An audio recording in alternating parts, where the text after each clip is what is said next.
Laura Trump, Donald Trump's daughter-in-law, whom for some unknown reason Donald Trump says he doesn't want to sleep with, like he wanted to sleep with his daughter Ivanka. Very interesting. But anyway, getting off that, she's the co-chair of the Republican National Committee.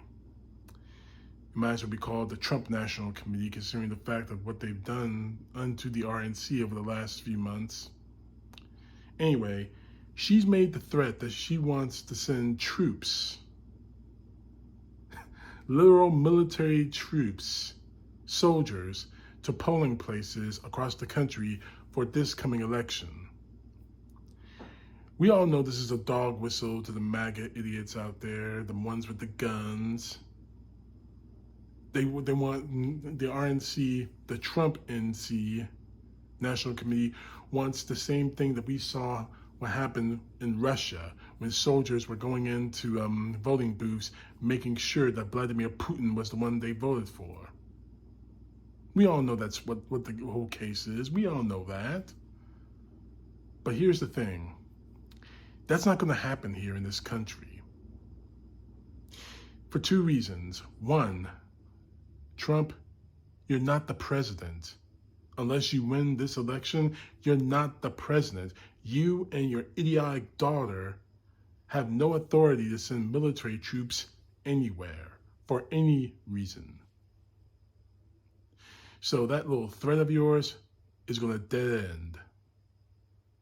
And secondly, and you can take this as a threat if you want, and I don't care anymore. But what you're doing, what you're proposing is a violation of the Civil Rights Act and the Voting Rights Act. Now, I know the Constitution means absolutely nothing to you, MAGA. You have ever burned the Constitution to have your golden calf, or more, or worse yet, Trump Jesus Christ as your leader, as I've been seeing a whole lot of in the last few days. But here's the thing. Not only are you violating the Constitution, you're violating the rights of citizens to vote. And I will not stand for that. Now, I'm planning on voting in person. I might have to take off work. I might have to take a sick day because I know the lines are going to be long, whatever.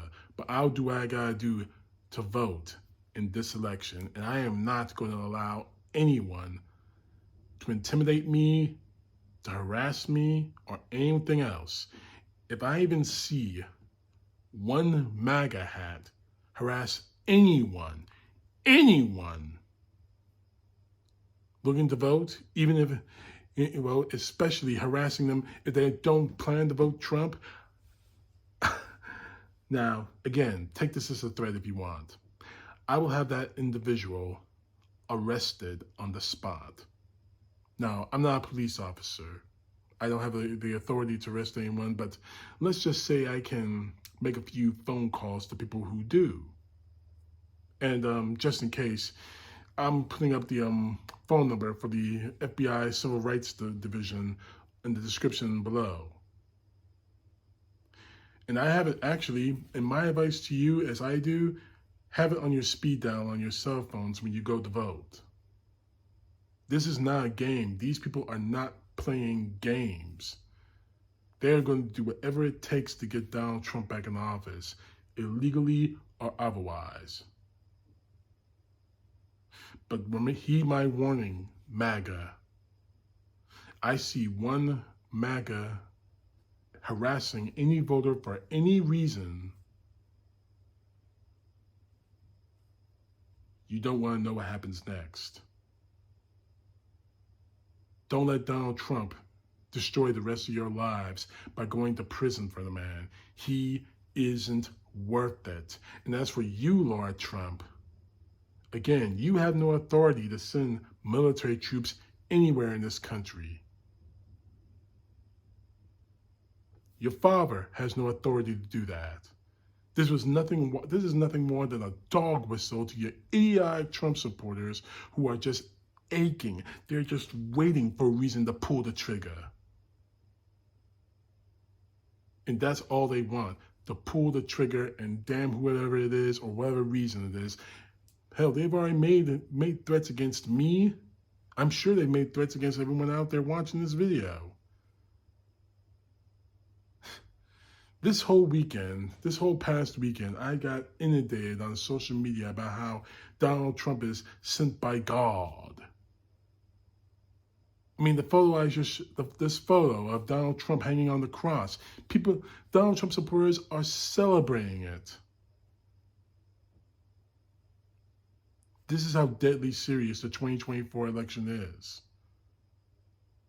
We have a chance to end the MAGA movement in one swift stroke. In 2024, the MAGA dies. In 2024, Trump ends. Now they're gonna do everything they can to harass us, to threaten us, to put everything in our way of voting. Don't let that happen. I don't care if you have to stand in line for 3 hours or the entire day. If you have to actually stay at your polling place overnight, vote. This is the end game for this country if Donald Trump is reelected. And for the people who are celebrating that stupid photo of him pretending to be Jesus, Nick Adams saying that Donald Trump's reelection will be the greatest story since Jesus' resurrection. These people are deadly serious. This crap needs to end, and it's ending in the 2024 election. This is our only chance. You see the threats they're willing to go. Don't let them intimidate you from doing your God-given right, expressing your God-given rights to vote. Because it could be our last chance. CTP, know the truth. God bless. Peace to the left, justice to the right.